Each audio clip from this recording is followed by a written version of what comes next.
All right, I'm here at Hong Kong Airport and I am very excited because today I will be flying Cathay Pacific Business Class on their A350-1000 from Hong Kong back home to Toronto Pearson Airport. Now, the reason why I'm particularly excited today is because I haven't really flown Cathay since before 2020, but I'm excited to see how things have fared since then because there was a time when Cathay Pacific was considered the best of the best. They really set the standard on what it meant for excellence in aviation. But the word on the street, and more importantly in the skies, is that they have fallen from grace a little bit. Now, I don't know if that's true or not, but I guess I'll find out right now on this flight. That being said, there's probably a bunch of contributing factors as to why maybe they have struggled a little bit. One, there has definitely been some political unrest in Hong Kong over the past few years. Two, obviously 2020, everything that went down with that. I would say Cathay Pacific was 100% the airline that was hit the hardest just because Hong Kong had some of the harshest restrictions. They opened a lot later compared to a lot of other places in the world. And then when they did reopen, there were, well, we'll call them PR little mishaps. There was the whole incident regarding a carpet. If you don't know what I'm talking about, here you go. And there has been some issues I've heard with staffing, low morale, just short staff in general. The fact that Hong Kong Tourism Board and Cathay Pacific gave away 500,000 airline tickets when they did finally reopen fully should kind of tell you what the state of things probably were. But enough about that. Let's go check out the lounges because Hong Kong, obviously being Cathay's home base, you are going to have the nicest lounges that Cathay has to offer, and you'll have the biggest variety of lounges that Cathay has to offer. So since we are flying business class today, that means we actually have access to three different lounges: the wing business class, the pure business class, and the deck. I don't know if I'll have time to visit all three, but we'll see what we can do. Please mind your step. The first lounge that we're going to visit today is Cathay Pacific's The Pier Business Class Lounge, which is located by Gate 65 at Hong Kong Airport. It's the largest of the three lounges Cathay has at over 3,300 square meters or 35,000 square feet, which is absolutely massive. It's also my favorite of the lounges, not that anyone asked. It's definitely a gorgeous space though, but my favorite part of the lounge is definitely the views. They have some pretty great views of the tarmac where you can see the planes up close and personal. Now as for the food, there is a really good selection of both Western as well as Asian options, but when you're in Cathay Pacific lounges, the thing you definitely want to check out is the noodle bar, which is a signature of all of their lounges. All right, time to try the noodles. I got the wonton noodles, of course, because that's a classic, and also a dan dan mee because I just love dan dan mee.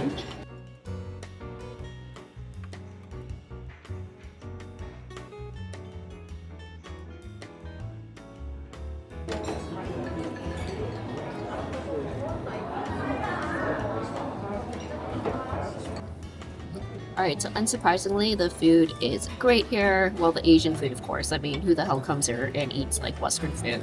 That would be stupid. I'm gonna finish off with this, and then we'll go see what else we can find. And since we still have a little bit of time left before we have to board, I decide to check out Cathay Pacific's other lounge, the deck, which is located by Gate 6. For the most part, the food is consistent across all their lounges, as well as the shower rooms all, for the most part, tend to look the same.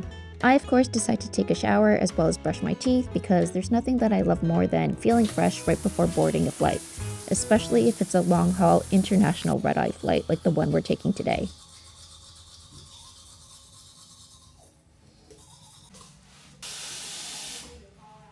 After getting freshened up, it's now time for us to get boarding.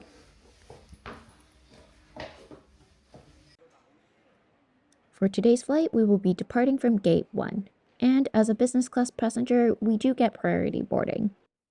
After having my picture quickly snapped, it's now time to get on with the star of the show, which is the actual flight itself.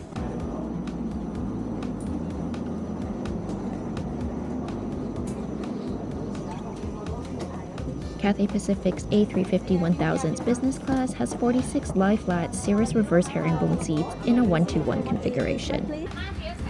As for you and me, we are seated in seat 21A for today's flight.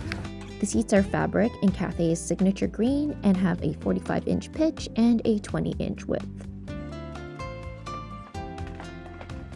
The headrest is also fabric, and there is a cute fluffy little pillow waiting for us at the seating area. And as for the overhead bin storage, well, it's pretty standard in sizing, but one of the many privileges of sitting in business class is that you won't be fighting with other people to store your carry-on items. To the left of our seat, close to the headrest, we have a remote control which can be used to control the IFE, as well as a small reading light and seat controls. As for our IFE today, it's about 18.5 inches and it does pop out for easy viewing. Our side table today is located directly underneath the windows, along with our menu, which we'll get into a little bit later. And if for some reason the overhead bin storage wasn't enough, there's even more storage underneath the side table area. Inside our small locker, we have a mirror, a mesh insert, water bottle, amenity kit, and hidden behind the headphones is a USB-A port, a universal power port, as well as our headphone jack. And waiting for us in the footwall is bedding, as well as our slippers, which I obviously immediately put on right away. Off to the right, we do have a seat extension, and who doesn't love a seat extension with extra space, as well as an armrest, which is supposed to come up, but unfortunately mine is broken and doesn't move at all. And off to the bottom right of our seat, we have our literature pocket. Inside is the standard safety card. I always wonder if anyone actually reads these now that we have safety videos available. And of course, there's also Cathay's in-flight magazine. Personally, my favorite page was 148, which has a really nice group photo of Cathay Pacific's fleet, including our plane today, the A350-1000. And finishing up with our seat tour today, we do have a small coat hook located to the top right of the seat. And after a couple of welcome drinks and a hot towel, it's time to get strapped into our seats for the safety video and take off. Head, loop the strap around your waist and fasten the buckle. Then pull the strap firmly to tighten it. 你嘅耳袋裏面有一張安全指示卡，清楚列明救生衣嘅位置。穿着救生衣嘅時候，先將救生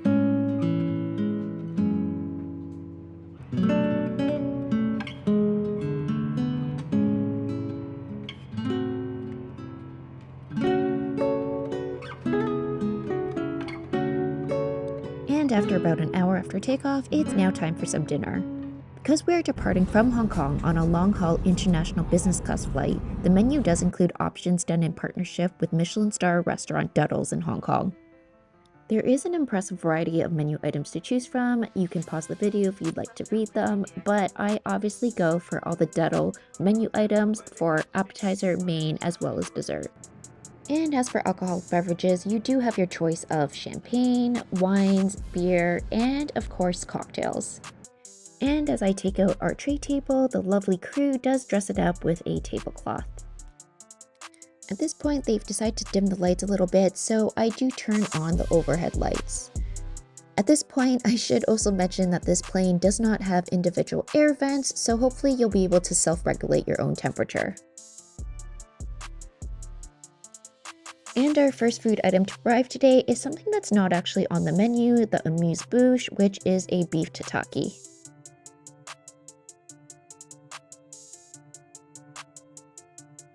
The beef tataki is served cold with a dollop of sour cream underneath, as well as some chopped scallions on top.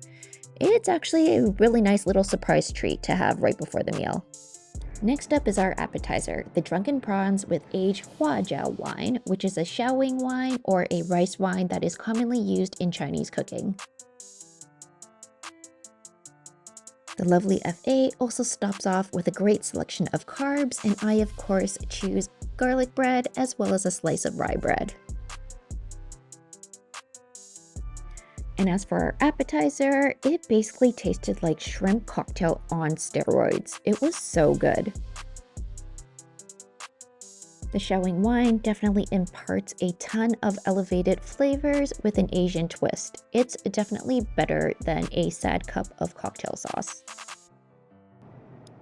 As for the garlic bread, it is squishy and super buttery and really, really great. The rye bread was good too. As for the main course, you and me, we're getting the steamed halibut tonight. Now, normally as a rule of thumb, I would say avoid fish on an airplane, but because this menu item was the selection from the special Duddell's Michelin collaboration, I had to try it out. And I have to say, I was very pleasantly surprised. This was so good. The fish was cooked so well, it flaked as soon as you touched it. If I had been served this in an actual restaurant, I would have been exceptionally happy with it. It was, however, served with a side of turbulence. And finally, it's time for dessert, and I get really excited as the lovely crew comes by with the dessert cart because I'm really looking forward to trying the final Duddell's item, the ginger milk pudding. At this point though, I'm told that for some reason it's not available, which nobody seemed to mention when I ordered it. So as a consolation, I am offered this miniature vanilla Haagen-Dazs. I will say though that there's something about a miniature sized Haagen-Dazs cup that tastes so much better than regular Haagen-Dazs. And as if I haven't already eaten enough, they stop by with this beautiful box of chocolates. Maybe they just want me to go unconscious from eating. Not that I blame them. If I were them, I would also want me to be unconscious. I decide to go for my favorite, salted caramel, but the lovely FA tells me that I should also try the sesame crunch because it's a crew favorite. And I can definitely see why. It was really, really good. The sesame crunch is full of praline and has great texture from the sesame seeds. It's definitely a must try if you have the chance. And with dinner service now complete, I figure we might as well get set up for bed. I unpack our bed sheets, which are provided by Bamford. Bamford is a UK brand which prides itself on sustainability. They also provide the bathroom amenities, which we'll check out a little bit later. After putting the seat in lie flat mode, I cover with the mattress topper, our pillow, and the blanket. Hopefully, I will be able to get a few hours of sleep.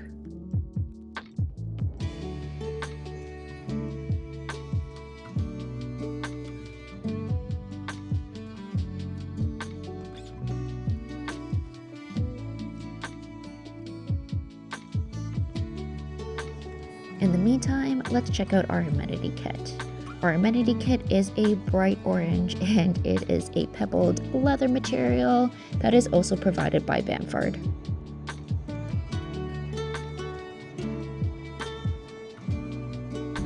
And as we get unzipped in here and check out what's on the inside, it's a pretty standard Amenity Kit offering. You have an eye mask, of course, and you also have a dental kit, which includes toothbrush, toothpaste, mouthwash, as well as earplugs. There's also a lip balm, a moisturizer, as well as a face mist, all by Bamford. Now, one of the criticisms that Cathay sometimes faces is their use of the Bamford products, because Bamford isn't necessarily as well known as maybe some other luxury skincare lines. And while that is technically true, I do appreciate the fact that they've chosen a brand that does have a strong focus on sustainability. So after several attempts at trying to sleep and failing miserably, we're at the halfway point of our flight and somewhere over Alaska, which is definitely a beautiful sight to see. And since I'm unable to sleep on planes for some reason, I figure now's a good time to get some movie binging done. Our headphones today are pretty standard, nothing special, but they get the job done. And as I get geared up for a movie watching session, it's time to check out our IFE today. And it's pretty good. I'm pretty happy with it. It's responsive, the screen is clear and crisp, and one thing that I think Cathay did a really great job of is the selection of movies and TV shows. There is an endless supply of both Western and Asian options, and as for the TV shows, there are full seasons to watch. It's time for us to check out the all-day menu, which also has a really good selection of items to choose from.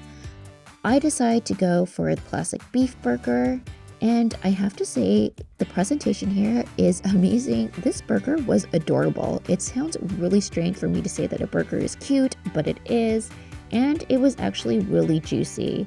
It wasn't dry at all, it tasted really great, and you can never go wrong with French fries. I, of course, had to order a childhood favorite of mine, the Dan Tat, which is Cantonese for egg tart. If you fly in Cathay Pacific, you absolutely have to order their egg tart. Unfortunately, mine was kind of soggy at the bottom, but the custard still tasted really good, and the crust around the rim was nice and crispy and buttery, just the way I like it, so I guess I can overlook the soggy bottom a little bit. I also ordered a Hong Kong milk tea, which is also a favorite of mine. This one was a little bit on the weaker side. I would have liked it to be a bit stronger, but it still tasted really great to wash down my egg tart with. So after all the food that I've eaten on the flight, including those extra snacks which I clearly did not need, it's all gotta go somewhere. So off to the bathroom we go. Our bathroom on this flight has a window and obviously a toilet. And I have to say, I do love the novelty of having a window with a view in a bathroom.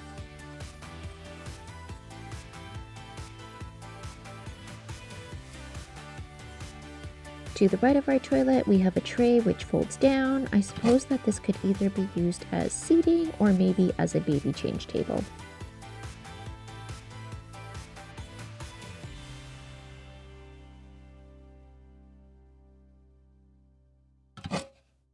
And up on top, we have an empty vase, which is supposed to have fake flowers in it, as well as a coat hook off to the left over here. I don't know what it is about airplanes, but you can't seem to go anywhere without there being a coat hook. As for the bathroom amenities, we have hand wash, body lotion, and antiseptic hand gel, all from our friends again at Bamford. But there was also this generic hand wash as well.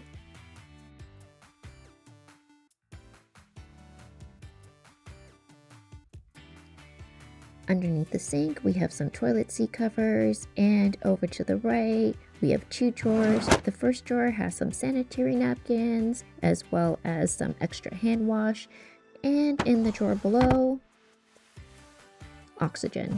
Lots and lots of oxygen. And behind us, there is a full-length mirror, and in front, above the sink, we have this mirror with two strips of Hollywood-style lighting. We have the automatic sink, of course, and there are some small cups provided. But is anyone actually gross enough to drink something from an airplane washroom?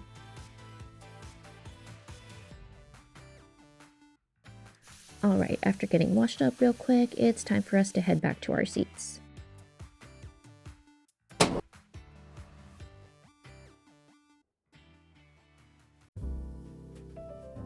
Now, about 2 hours before landing, it's time for breakfast. Unfortunately, there are no Duddell's Michelin options for the breakfast menu, but it still looks pretty good.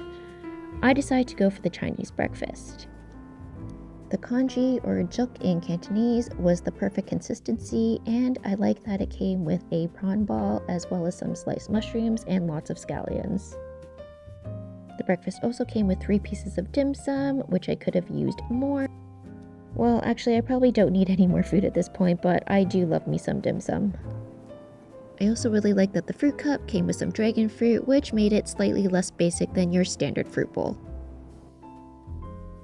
And as we're finishing up breakfast and getting ready to land soon, I figure now is a good time to talk about price, how much all this cost, as well as my overall thoughts as to how Cathay Pacific is doing.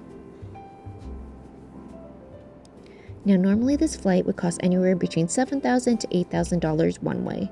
At the time when I booked this, I was lucky enough to find award space, so I used 85,000 Asia miles to book this flight. Unfortunately, since then, Cathay Pacific has devalued their point structure, and it would now cost you 110,000 Asia miles to book this flight. Now, as for my final thoughts amongst all the grumblings about how this once world-class airline is now a shadow of its former self, well, overall, this was a nice enough flight. The only 2 real mishaps were the lack of ginger pudding and the broken armrest.